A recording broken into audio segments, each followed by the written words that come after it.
I'm Ali with West Houston Studios, and today we have a special guest for our Behind the Scenes with Ali podcast. I'd like to introduce you guys to Conroe's very own HippieLo. How's it do? Good, bro. Good morning. Slide in. Happy Monday.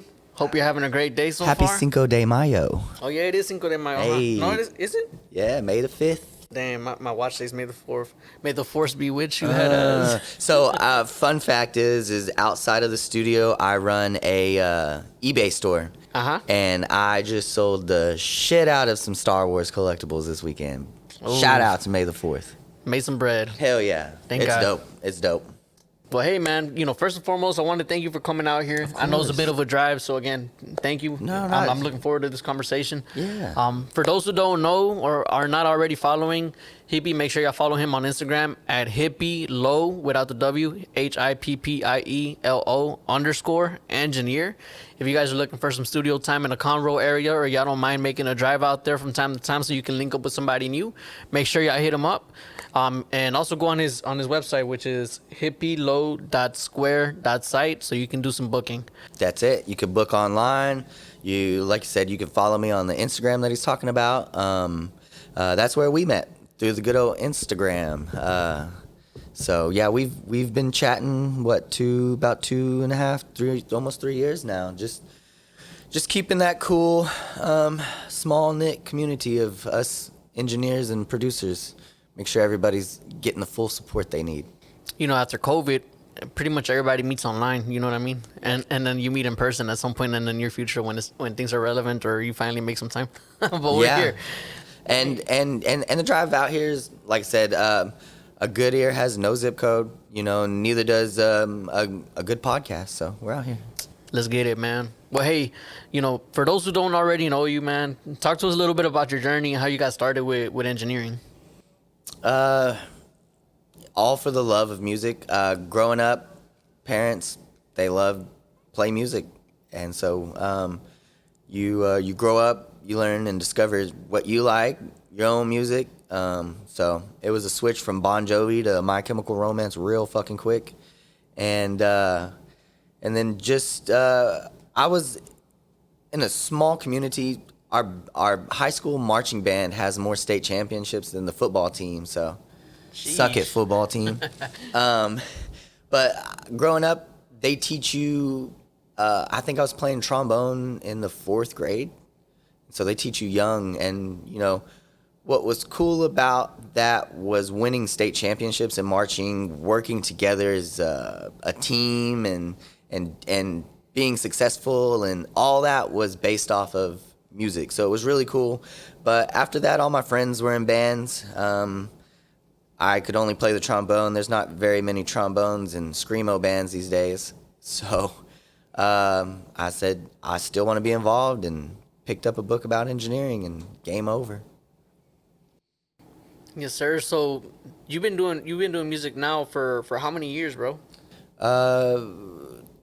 Going on 7 years. I think this will be the 7th year that I've been pursuing, pushing, and making this a full-time job. Yeah. Okay. So what'd you do before? I was a truck driver for like 10, 12 years of my life. I had started because my daddy was a truck driver his whole life, and so I've always been around it. Always been in a big truck. Started working in the oil field before I even graduated high school. And just got my CDL, and I worked oil field, moved to the city, all that stuff. Truck driving downtown Houston with oversized loads. And let me tell you, some of y'all drivers are assholes. Most of you drivers are assholes. Be nice to your truck drivers. They'll kill you, 'cause they can't stop. What are you going to do? You're talking about a heavy-ass truck, bro. What are you going to do? Some of the scariest moments in my life were in an 18-wheeler. For sure. And what made you decide to, go from the 18-wheeler driving to full-time studio, bro? What was that decision like for you? It really was, I'm looking at my daddy, we all grow up, we don't want to do the things our parents did. And our parents raise us to do the things, so that they don't have to, I just see my daddy still a truck driver. It was like, yeah, I don't want to do that. I'm gonna, take advantage of all the sacrifices that they made in their life, so that we don't have to suffer as children. And it's not the case for everybody. I know everybody's growing up situation is this or that, but it was a very pivotal thing for me to just say, hey, like, changing my family tree means doing the things that others won't. So what's good, bro? Are you considered a black sheep in your family for making a move that you made? Like, why would you leave the truck driving No. when the money's there? Or? I mean, that question definitely came up a lot. But what's funny is I'm definitely I'm the oldest out of four. I think I have four sisters now. My parents keep adopting. I'm like, why? Y'all are almost done. Stop adopting. No. They need homes, man. They need homes, man. Shout out your parents. Yeah, shout out to them. It's a joke, but yeah. So I'm the one that everybody looks up to, and so to see me starting to get successful, it just shows all my little sisters you can do what you want to do. And my parents are still the same freaking awesome parents to these kids that they were to me. And they have everything in front of them if they need it. But you can lead a horse to water, and I think that's what that's why I'm not the black sheep in the family, is because I do prove, like, it is like when you want to do something, you can do it. It's all right there. You just got to manifest it. Yeah, actually put in the work and get it done. Mm-hmm. Yeah, but the black sheep, definitely at first, it's a whole lot of, what the hell are you doing? Like, chill out. It'll be all right. Man, I'm happy to hear that you got that kind of support from your family, bro. My family, I'm still considered a black sheep, bro. Really? Everything that I'm doing, cause like you said, it's new, bro. Mm-hmm. This whole trying to do something bigger than what the family has done before, maybe, you know what I mean? Leaving a stable job, leaving a 401k, leaving health benefits, whatever. Cause this is like the normal stuff that they're on. Mm-hmm. And you have babies, so of course they're looking at you Yeah. like, what the heck, man? But you work hard, you strive, you have a goal, and in the end, they're gonna thank you for doing what you do. Yeah, and you really gotta believe in whatever it is that you want to do. You know what I mean? Whether that is climbing up the ladder at your job, whether that's you starting a business, whether that's you helping somebody else with their business, because that's what ends up getting you to your end goal. Like, don't feel any kind of way if somebody around you doesn't support you. You know what I mean? Like, because at the end of the day, this the decisions that you're making. And I mean, you're making them for a very specific reason. You probably did a little bit of research, or maybe you didn't. Maybe you just fucking feel it. You know what I'm saying? And you make a move off of that, and things pan out, or maybe they don't. But I mean, at the end of the day, you get to say that you tried it. Yep. You're not gonna be 67 years old and be like, man, like, I coulda. what if? You know what I'm saying? I could have been like, Michael Jordan. Maybe, never know. And I mean, it may, we may never make it, man, for all we know. But I mean, the way I feel about it, we made it now. You know what I'm saying? Like, just you having the balls to make the move that you made, you know what I'm saying? As opposed to keeping that, because I know truck driving makes some really good bread, bro. Good money. If you've been in there for a minute too, and you don't have any like records, whatever, like, you could really move companies and make 20,000-30,000 more like nothing. So I think as a truck driver, I left a $80,000 job a year, and I'd worked that for 3 years. The job before that, like you said.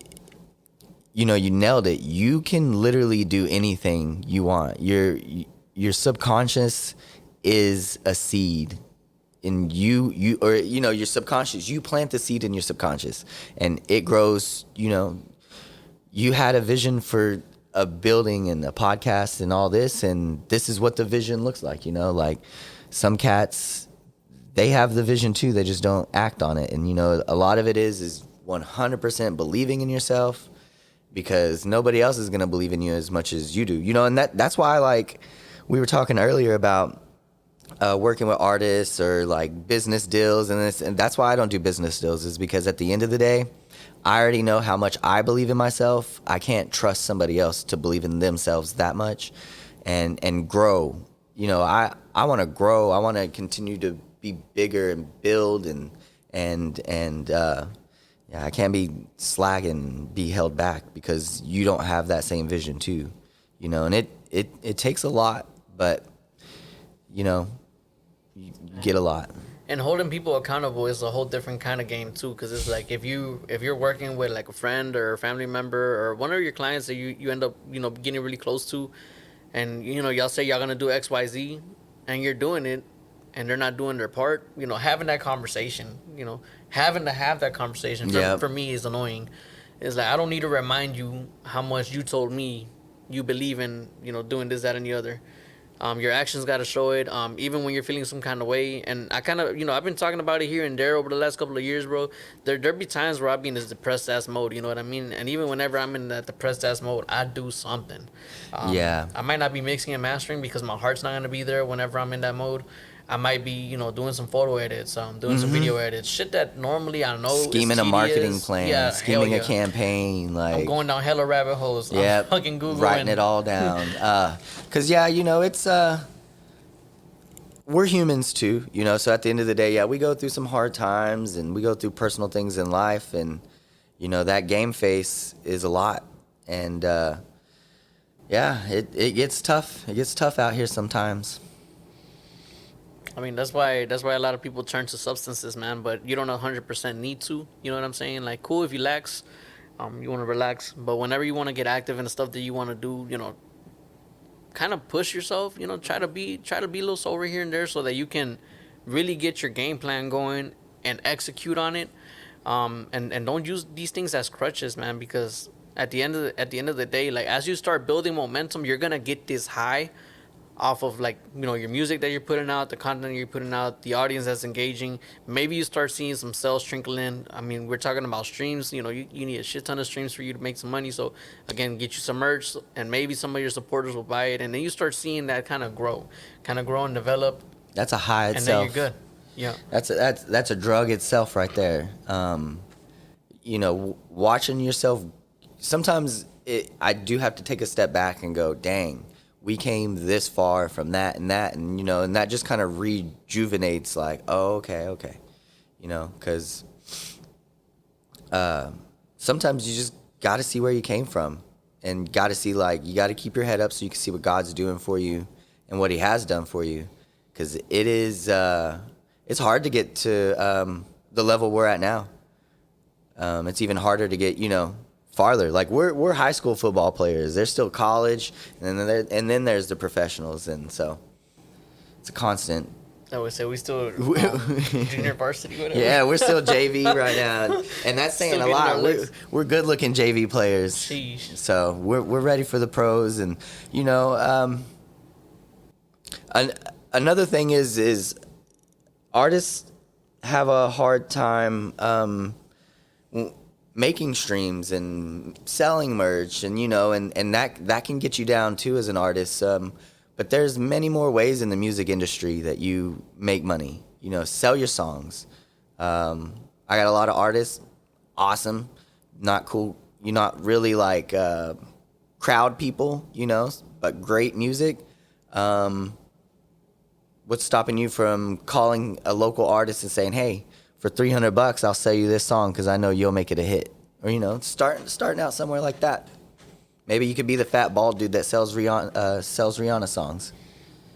Yeah, man, and I mean that's one of those things that I'll say as far as artists, because like you said something that I think a lot of artists can relate to, man. I want to say most of the really good artists are shy as hell. Mm-hmm. They don't want to be out in the mix like that for real. So it's like, go down, try this other avenue. You know what I mean? See if you can find somebody that you can pitch your song and sell it to.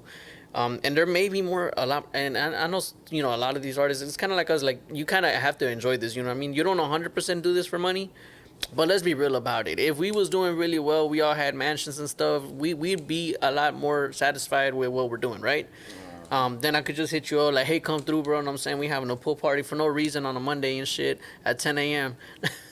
But I mean, that's, everybody has different goals, different lifestyles that they're trying to live. So it's like, if you see yourself like, hey, I know that I got a really, really good writing skill, but you know that you maybe don't want to be out and about, maybe find you a friend, or again, try to pitch it and sell it, some licensing and shit. Yeah, don't let that good song sit somewhere, It's it's a shame some of the amazing music that I've made over the years that hasn't even hit streaming services, and it's like, God bless.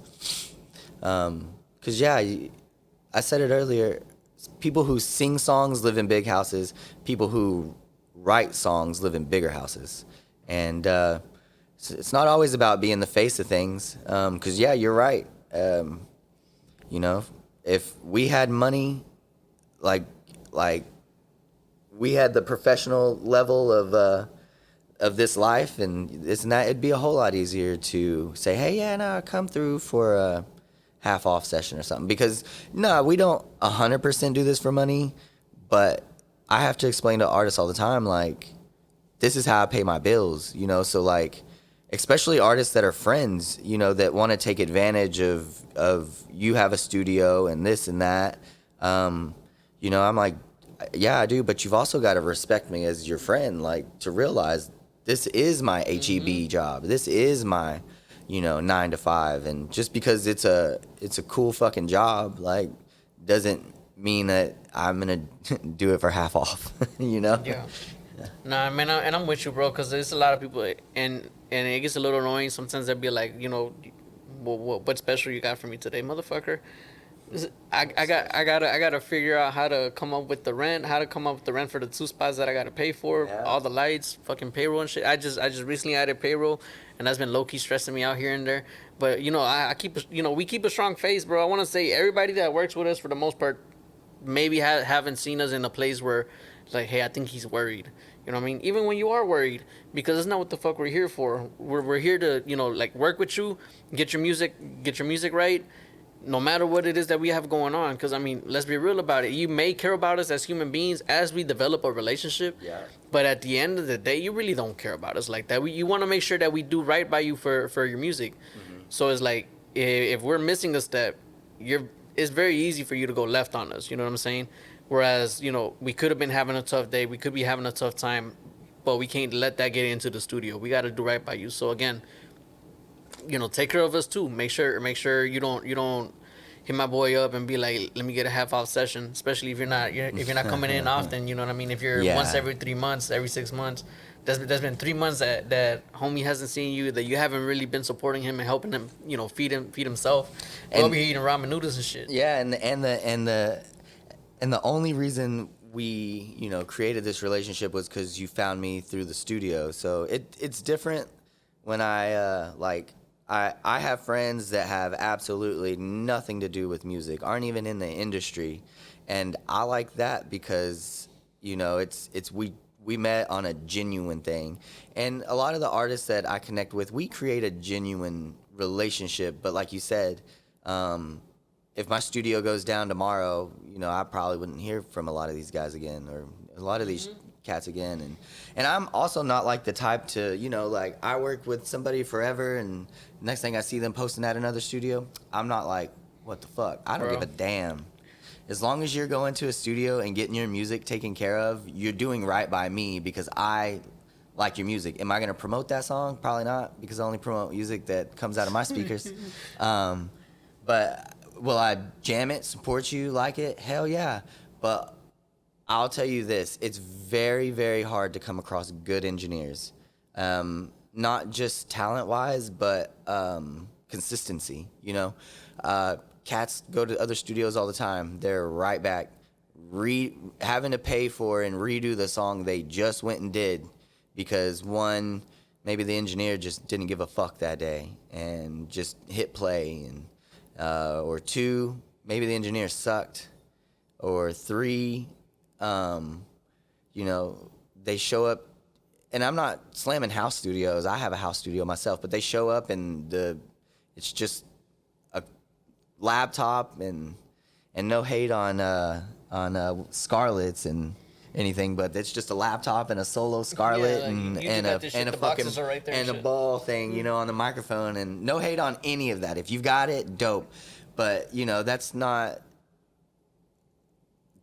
the professional, like, you know, like, it's just it's hard to come across good engineers who are good, consistent, and, you know, they treat you like you said, I'm gonna do right by you because you trusted me with your song. And At the end of the day, it's all about that song. And you're in paying that for a section. service, you know what I'm saying? So Yeah. you expect certain things, not just from the service itself, but like as you come in, you know, does it feel welcoming? Does the engineer seem to care about me outside of the music? Like, are they asking me, like, we may not 100% ask, you know, like small talk questions, but we'll ask a couple of things, right? We want to make sure the artists Yeah. we're working with are okay for the day, right? You're Or if comfortable. there's anything they and want to vent about, let's vent about that real quick before we start recording. I definitely feel like I'm a therapist for a therapist too, bro. lot of artists. I'm out there with the notepad and shit. Oh, dude, yeah. But you brought up a really good point, bro. Because I've never been the person to be hating like, this person done switched sides on me, Yeah. went to a different studio.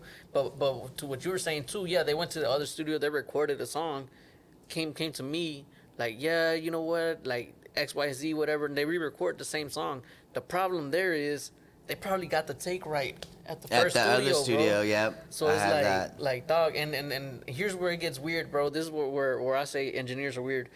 Like, they had the take right. I'm like, bro, just have them send me the files. Yep. Like, if you're not happy with the mix, like, You have them just send me the piss files. somebody off.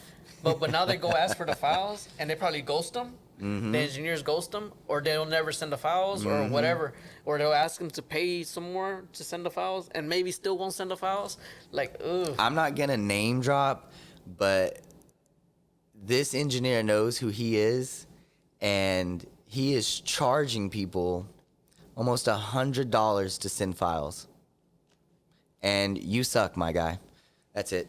But yeah, the hardest part is like you just said, either the engineer ghost or the engineer, you know, especially at places when, you know, you can go book a room and then, you know, the engineer shows up and uses that computer and not their Yeah, laptop. the hard drive is there. Yeah, and so those then, those files are lost, oh, man. dude. If that studio clears their files, because I clear my files Yep. from time to time. And so that or I've had instances where the engineer calls and is like, "What do you need the files for?"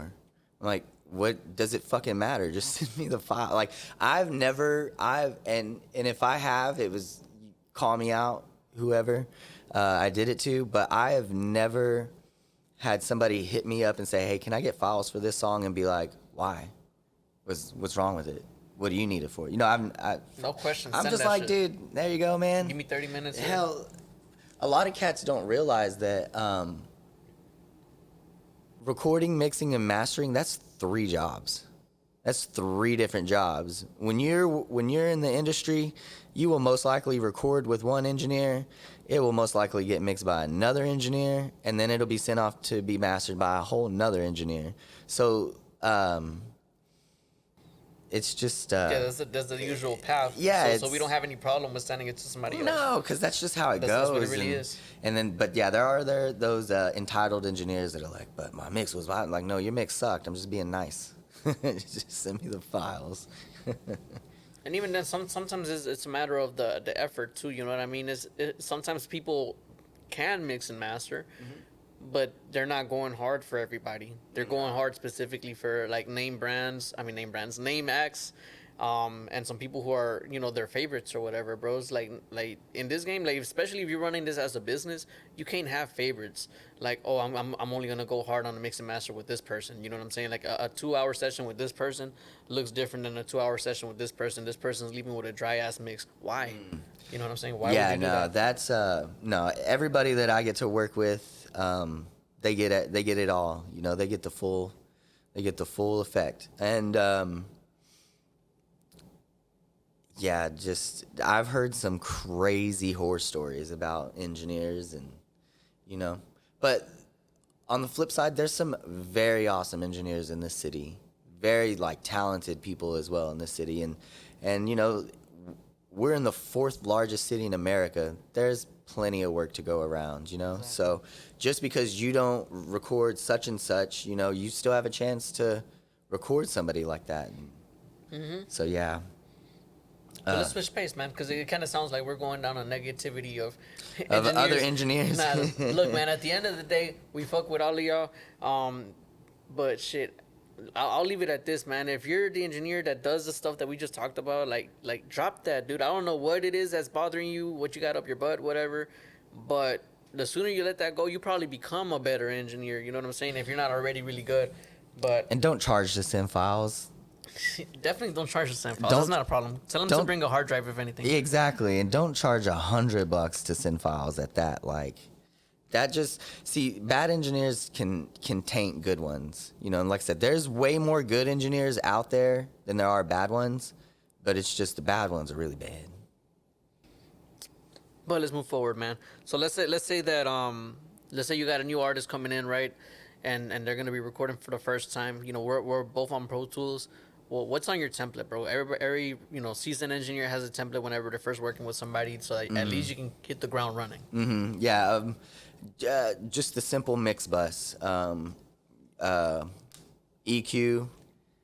to the de-esser. You dry recording? No. Not dry recording. Like whenever you're tracking them, do you have reverbs and delay throws going in, or do you have it dry?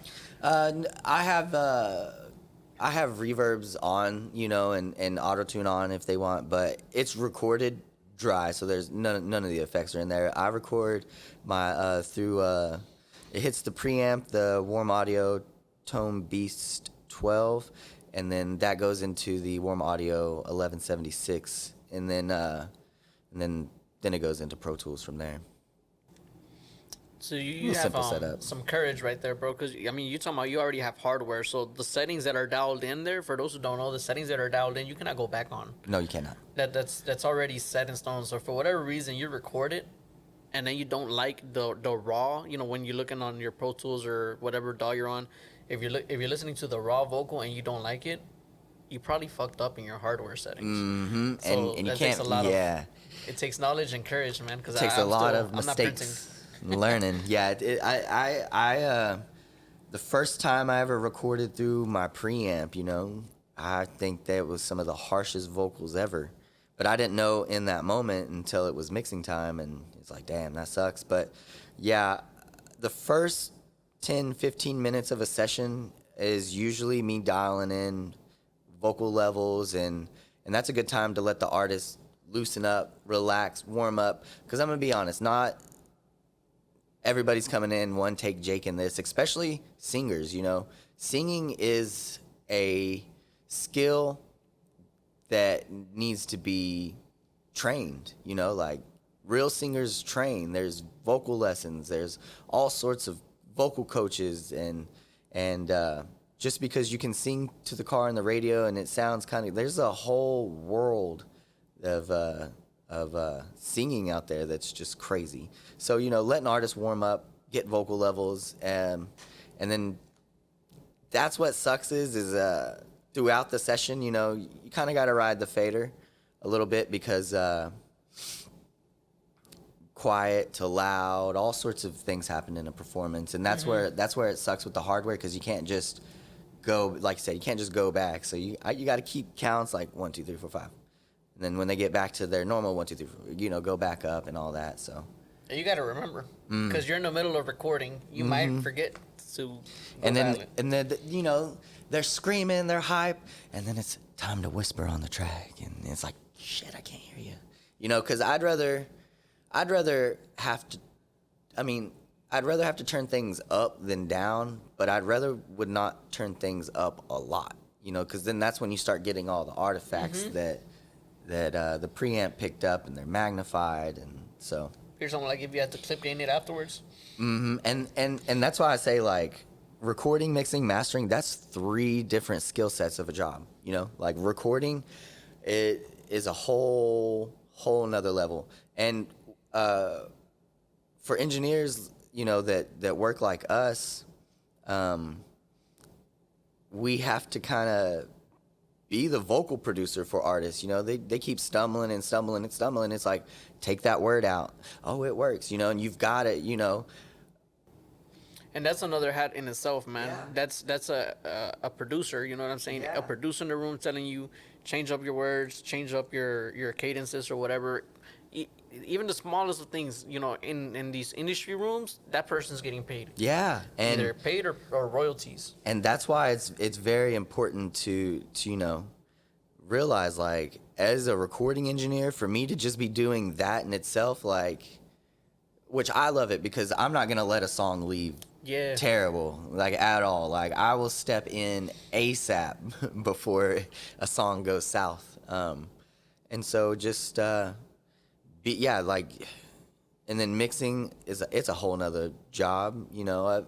And I God bless artists because they're just like, yeah, just master that up. What does that even mean? You gonna get it when you mix and master it, whatever. Damn near the whole time at the end of the session was mixing and mastering already. I'm like, you done insulted me, dog. I love it. No, they think it's gonna be like soap, bro. Like you're gonna take them and they're gonna sound like somebody who's already out. You know what I'm saying? I have that issue a lot with people who are like, yeah, you know, just throw auto tune on it and make me sound good. Like, auto tune doesn't make you sound good. You still have to sing on pitch. You know, you still have to you have to give auto tune something to work with. You know, some cats, I remember like when the crazy auto tune wave was coming out, and you know they wanted to sound super auto tune, but they're talking just like this. That triggers nothing, and so you know it's like, well, that's when you step in. You kind of got to hit it like this if you want it like that. And because you kind of have to play with your voice a little bit. Yeah, because at the end of the day, I'm not gonna be the reason you don't like your song. That's for sure. Making a song now is such a has being an engineer like kind of ruined the way you listen to music. A little. To me, it's more, I guess, the amount that we record. I don't always just immediately like something, you know what I'm saying? Yeah, I gotta true. sit on it. And when I'm recording, mixing, and mastering, bro, I'm not in that headspace. When I'm recording, I'm listening to you, I'm paying attention, and I'm trying to hear, you know, things that you might want to change or whatever, just for the sake of getting the recording right. When I'm mixing, you know, we're listening to frequencies, we're listening to like pockets, and we're trying to fill those in. And when we're mastering, you know, we're just trying to get it right? This whole process, we probably heard the song 50 to 100 times, maybe even more. I'll memorize words. I'll just be sitting there singing the song in my fucking head with it. And but yeah, I'm not a turn up engineer. Like, artists will come out the booth and be I'm like, bored as fuck looking. Yeah, and I'm just like, what happened? So yeah, that is funny. But yeah, I the way I look at music now is just like I hear a song and I'm like, okay, nice. For me, do I like hearing it? Like, because you know, you hear certain songs and if the mixing isn't right, it doesn't give you that replayability anymore. Sometimes when something sounds really good, and even be songs that you don't like, you know what I'm saying? Like different genres that they maybe don't like, or artists that you typically wouldn't listen to, but the mix on that song sounds fucking great, so you never skip it. You know what I'm saying? That's kind of what I look for now. Yeah. Whenever I'm looking for music to listen to as an audience, like I want to hear that like almost angelic feel in my ears, because I be, you know, after being blasted out with the speakers while recording, mixing, and mastering people, I'm like, nah, I just want something pleasant. Yeah, something smooth. We listen to a lot of butter. Peso Pluma just because of that. God, he's got such. Whoever his engineer is, solid. He's always got good sounding music.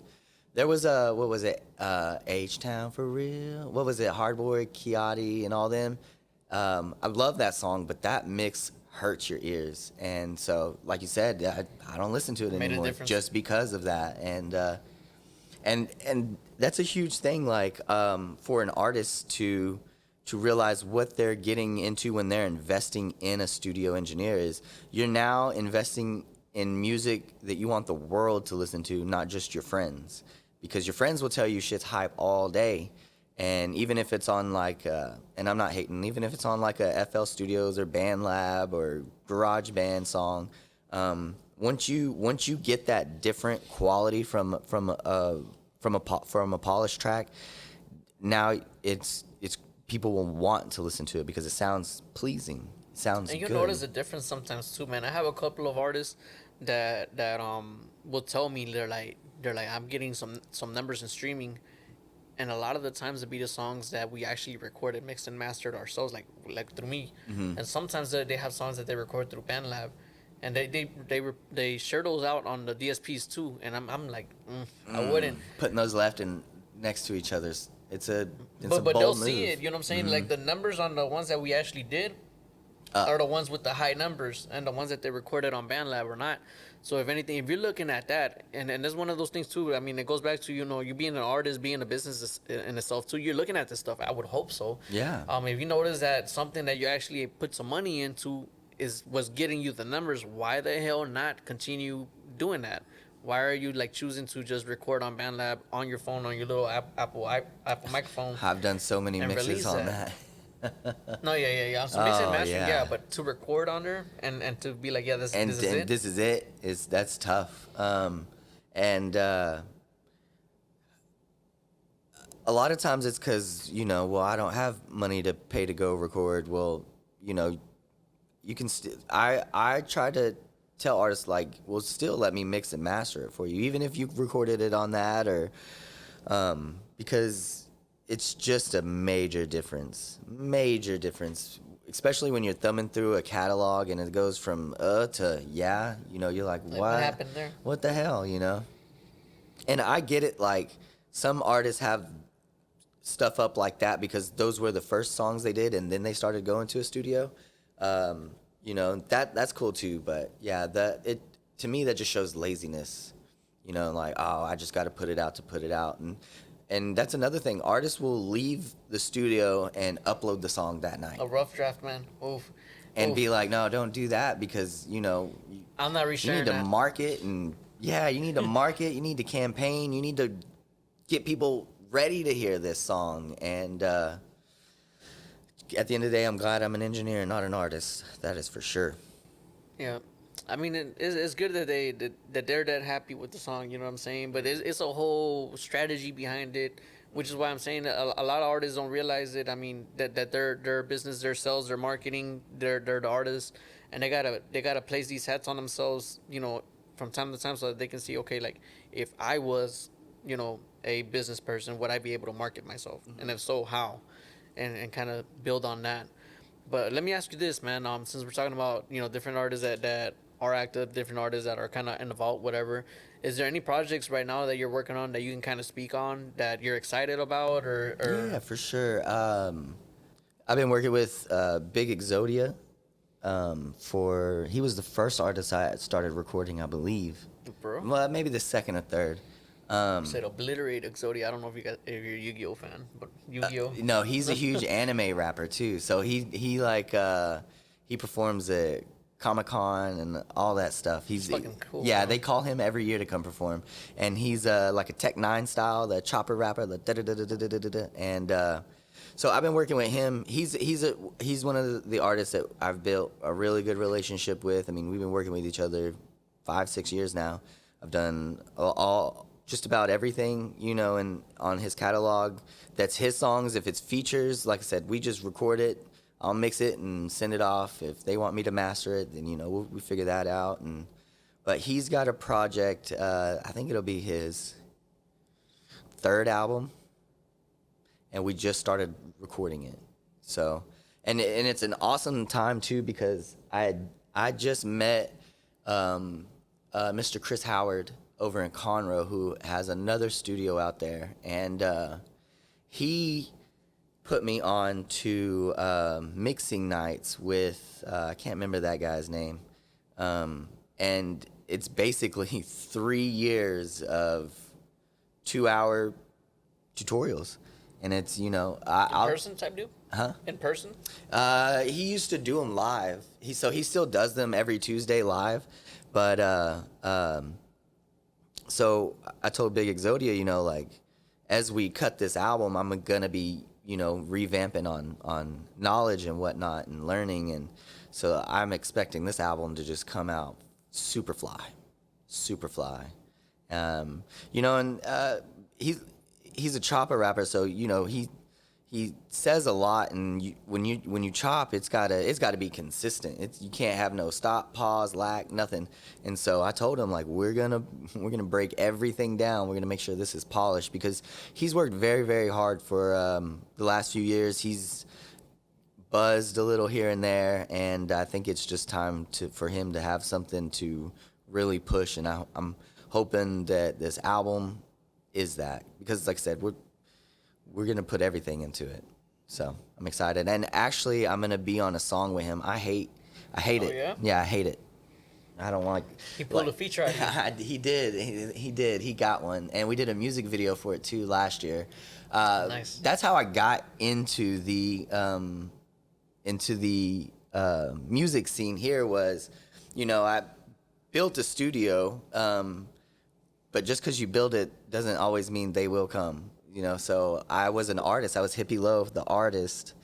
I put out like 9-10 singles and then a mixtape, and then I was almost done. I think I finished mixing and mastering the second album, and I was sitting there and I was like, what'd you build this studio for? To be an artist or to be an engineer? And I was like, to be an engineer. So there's a whole album in the vault, and then one day he just hyped me. I guess I was just missing the pin, and he hyped me up and talked me into a feature, and now we got to market that shit, and I fucking don't want to. Nah, that's great. I love to hear that, bro. I think a lot of engineers kind of started the same, bro. Yeah. I do have some stuff in the vault also. I have a couple of music videos with one of the homies too that had been pushing me. I have a couple of people right now that they're like, we want the outlet feature or whatever. Because, as they get to know you, then they know the backstories and stuff. And they're like, nah, we want you. So I'm like, ugh. But I'm excited about those. So for anybody who sees those, we're engineers. So, we if you hear us on a record, it's more out of love for the artists 100%. That we're on. 100%. And I'm not, I'm not doing it seriously. I'm not about to start releasing singles. I'm not about to release an EP or an album. And I'm not doing another feature. Don't be asking me for features. You might just get it, but don't pressure him. Yeah. But maybe pressure him after like 5 years or 3 years, because Big Exodia 3 years, right? You said. Yeah. Yeah. So maybe 3 years in, ask him for his feature. Or hit me up after a bottle of rum. You might get me on a good mood there. Yeah, because every now and then I'll go perform just to have fun with people that I have songs with, and just go. I'm not shy, so I'll hit the stage. I just don't like it because being an artist is fucking hard. It's so much work. So much work. As an artist, you have to do everything that a record label would do for you just to get a record label to notice you. You have to be your manager, you have to be your business manager, you have to be your touring agent, you have to be everything just so that you can get to a level so that everybody would do that for you. All right. Now, earlier you were mentioning that you're housed on Instagram. Instagram's where you get most of your business from. Mm-hmm. So, how often would you say that you're kind of searching for new artists? Are you busy enough right now where you're like, if I get a new artist, cool? Or you're like actively seeking new people to work with? What does that look like for you? Oh, doors always open, definitely for new artists. Because that's one thing that I love is meeting new artists, and then every new artist has their own style or vibe, and then just getting to see that is like full circle moment because it's super awesome. But yeah, I always I don't say I like go out and look for artists intentionally. Like I push myself You're not on doing the them. guerrilla marketing? I'm not doing that. It's not, what I'll do is I'll find a good community page, like a blog or somebody that takes their artist serious and the artists that they're posting. I'll go follow all of them. And, if they follow back, I have generated a few different messages for artists, and I send them, and, if we work, we work. If not, dude, I'm still here for the journey because I support, everybody. So you're saying you send out a template message? Is that what that? Yeah, kind of. Yeah, it's not one like it's set up like Instagram does immediately. Automatic? Yeah, no, because I get those all the time, and I'm like, man, doesn't really feel too special. Mm-hmm. So I have, some that I have generated trial and error. I've got like 4 or 5, that I'll go find, and at least I know like I typed it up, and I, it's not like, hi, thanks for contacting us. We'll be in blah blah blah. No, yeah, blah. I have one that goes out after I think 9 or 10 p.m. That goes, but it still gets annoying even on my end because I would think it's one of those. Let's say for example, if it went out to you once, I don't think you should get it again. Mm-hmm. You get me?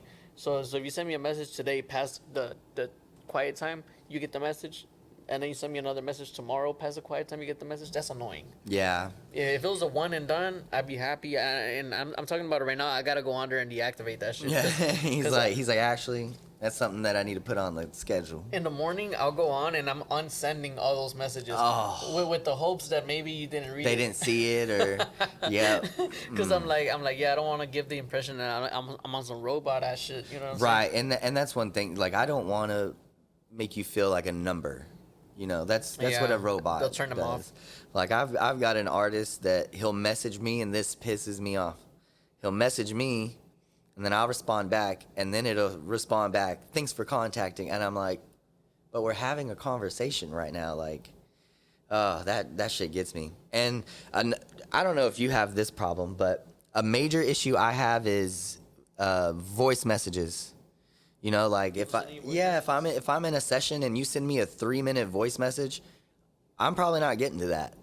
And I'll be honest, like, hey, not gonna get to hear that. If you need me to know something right now, type it out.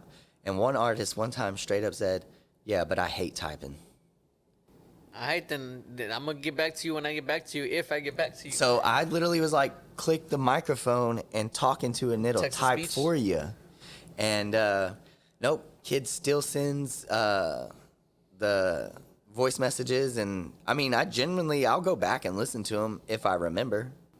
You know, like Yeah. that's why I'm like, just But send then me it's what not I on need to you know. if you don't remember. Yep. Yeah. I prefer the text also. It's written. I can read it as many times as I need to digest it, as opposed to hearing it. And sometimes, like you said, if it was a 3-minute long message, I'm not it might sitting only there be for that. 20 seconds worth of actual fucking Yeah. content that you need to listen to. So I was thinking, bro, yeah, so what if we, you know that song, we should just go, and it's like, dog, just Let me say, play hey, it real quick. that It's a song, minute. yeah, right, and then it's like, right there, did you hear that? Is it a minute and 10-second mark? Do you, you just recently moved your studio out of the house to a building, right? Yeah, it's up the street, bros. And then that was major. I really liked that because I was able to get a room back in the crib for the kids. Yeah, when you had the studio at your house, did you have the big issue of artists being like, hey, can I get that file? And it's like, yeah, I'll get it to you later today. You can't just go in there right now and get it?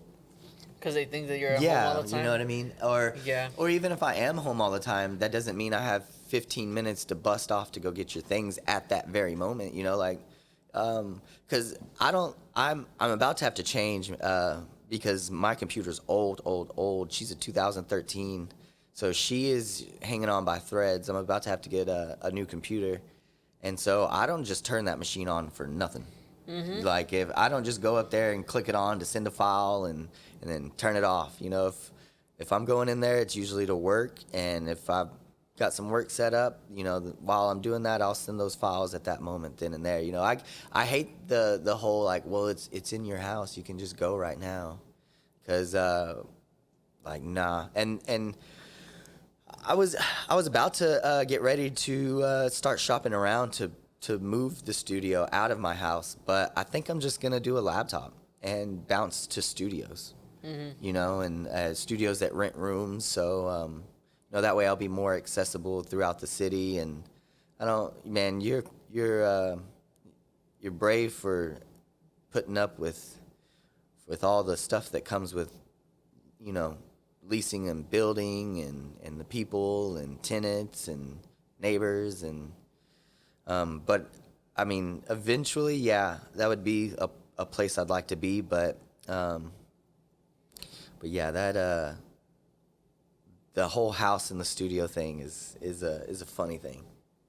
Nah, I would get that, and even with the edits, bro, like, because sometimes it'll be like a small edit, you know what I'm saying? But it's not even the fact that it's a small edit, bro. Like you said, I gotta turn on a computer, I gotta load the session. I gotta like back engineer everything to get to just that one edit. Mm-hmm. Like that stuff, like revisions can easily take 30 to 45 exactly. minutes. Easy. And so let me do that during your session just so you can see how quick it is. Yeah. You know what I'm saying? Next time you come through, I'm gonna show you how quick it is. But do you get, can I smoke in here? Oh yeah, cause I smoke, so ball out.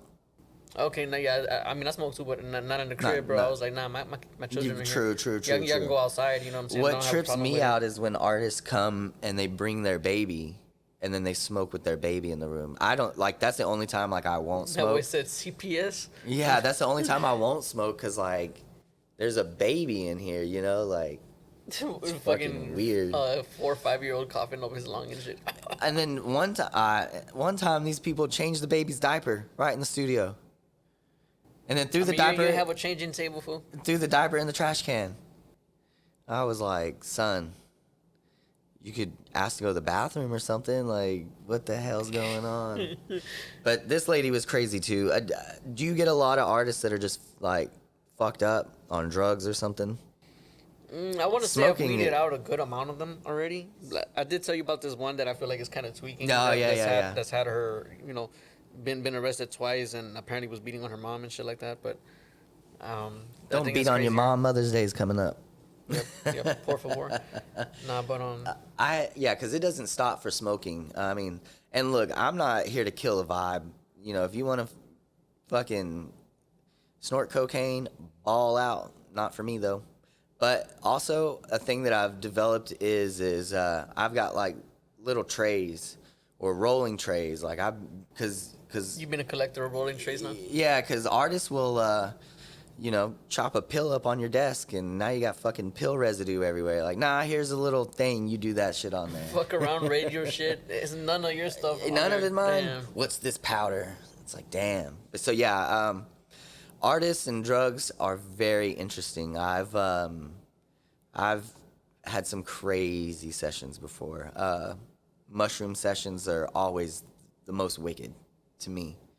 I don't know how I'm able to run sessions just geeked out of my mind on mushrooms, but I did it, and it turned out to be one of the dopest songs I've ever done.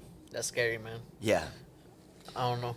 One, you gotta trust yourself, and two, you gotta trust this person too that is not gonna trip out. It was a group of them. It was like 5 of us.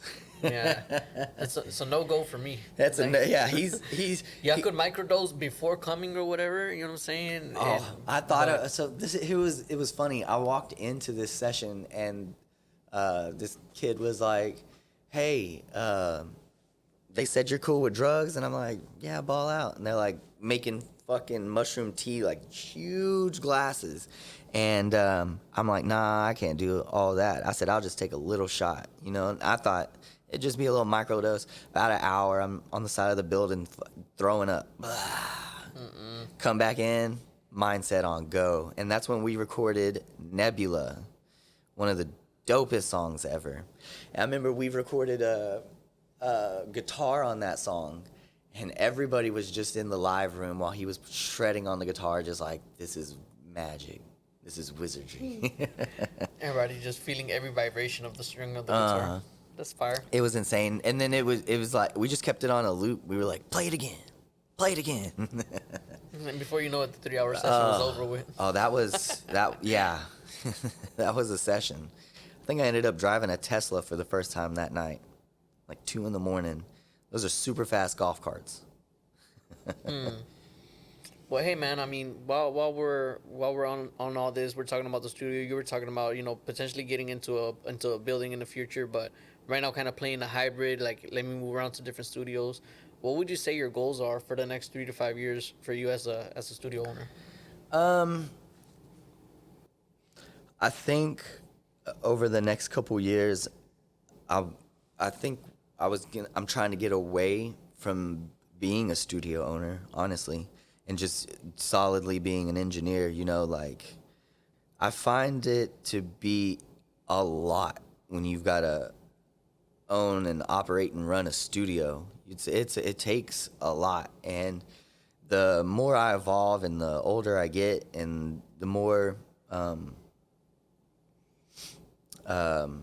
side hustles that I'm getting into, owning a studio kind of it seems like it's that goal shrinking, and just becoming a household name as an engineer is becoming more of the realist, like, I don't know. Over the next 3 to 5 years, though, I think my end game would have a building, like, so maybe in the next 10, 15 years of success, then having a building and trying to maybe teach young engineers and keep the tradition of true engineering going. And but over the next 3 to 5 years, it's get some freaking plaques on the wall. It's helping artists grow, and it's Trying to break an artist. yeah, try to definitely trying to get more. What is it? Get more bigger outcomes and more risk, more reward type situations and. So you're trying to be out in the deep end. Yeah, and another reason for going, mobile is I'm tired of people in my house. I've had that for like 7 years. I want my home to be like a home, a place that I can like be chill and relax and have no worries and watch the fucking Cowboys lose. And it just seems like there's always somebody in my house because of that.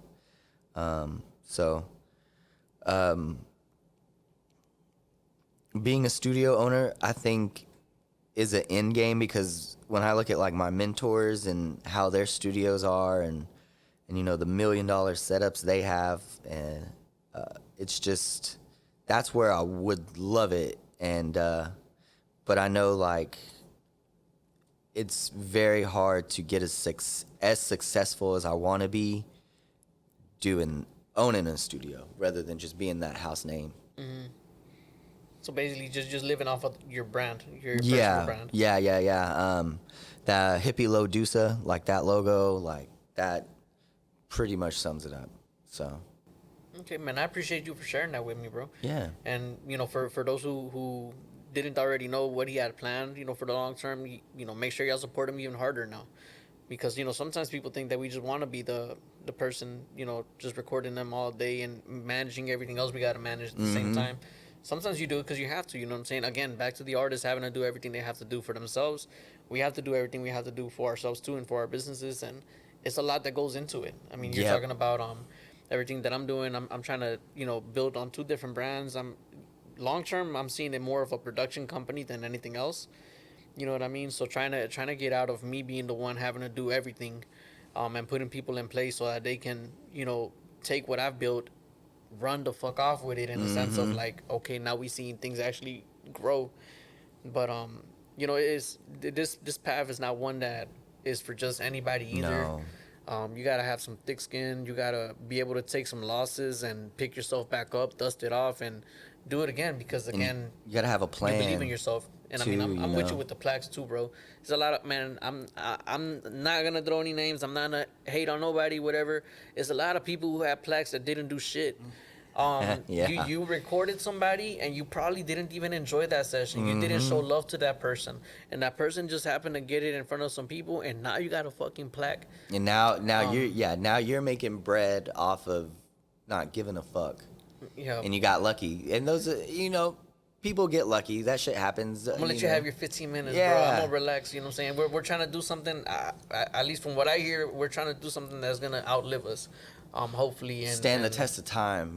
One of the first things that I learned getting into music is we're making music that can stand the test of time, and that's quality. And I mean, some of the biggest songs these days that you hear are songs that were in the 70s and 80s, and Selena still is harder than half of these people out here, and that's because those songs stand the test of time. They are a life-changing moment on this world, and songs like that do not come around all the time.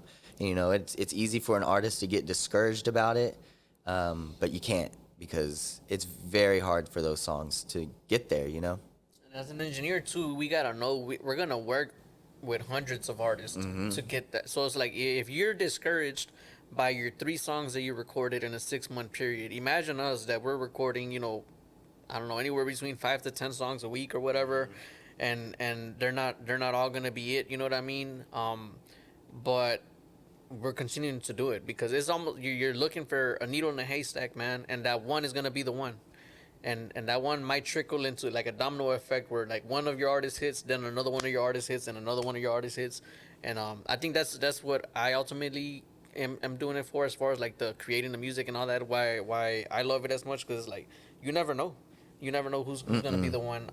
The ones that I thought were gonna be the ones turned out to be the ones that were They're back at their day easily job. discouraged and shit. Yeah, and applying a ton of pressure on you as an engineer to get things right just for them to fall off. And then that's a whole conversation in itself.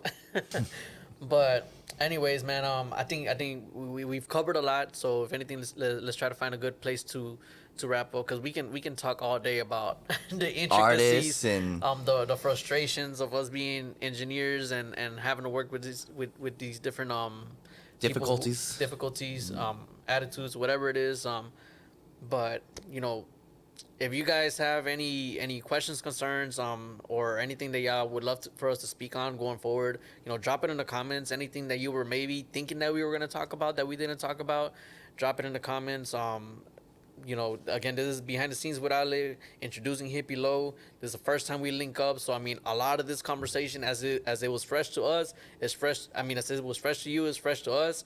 Hope y'all found some of this entertaining. We're not upset with people. It's okay to vent here and there and kind of talk about the realities of this, right? So true, yeah. And if you're an aspiring engineer, tap in, understand, like, there's a whole behind the scenes behind that red button. And it like you said earlier, it takes a lot of thick skin. It takes a lot of trial and error, but the goods are worth it. Every time you succeed, every time you get a text, hey, the mix is killed it. Wow, it's all worth it. We might sound like we nagged on some artists today, because there are some artists that need to be nagged on, but there's a lot more good artists than there are bad, for sure. Let's get it. Well, hey, this is Ale signing off. It's your boy HippieLo. Again, follow HippieLo at HippieLO_engineer. Follow West Houston Studios at West Houston Studios. If y'all looking for studio time, either in the Houston area, the Conroe area, or y'all just want to meet, hit us up. We'll get it in. We'll get some records going. Big truth. That's the easy part. Let's get it.